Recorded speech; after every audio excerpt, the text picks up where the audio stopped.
I woke up before sunrise, the sky still dark, but the sound of the river outside my window already calling me.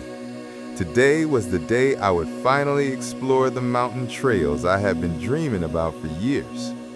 I started my journey walking along a narrow wooden bridge, the river flowing so clear beneath my feet that I could see every stone at the bottom.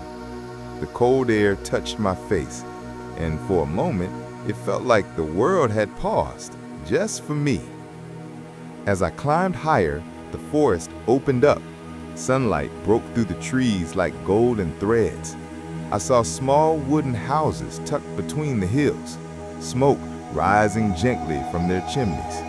People live so quietly here, far from noise, far from rush, far from everything we call busy life.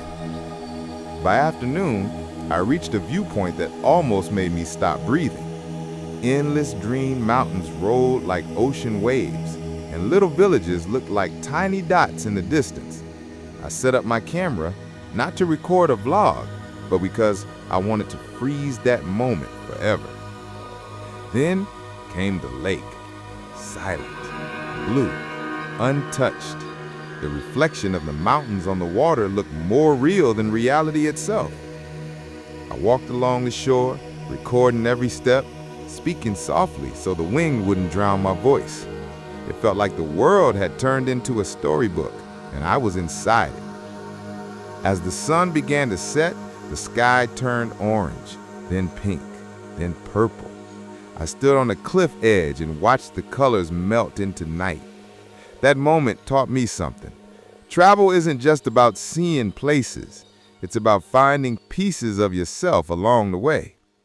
And when I came back down, walking through the quiet village under the soft glow of lanterns, I realized this trip was more than a vlog. It was a memory, one I would carry for the rest of my life.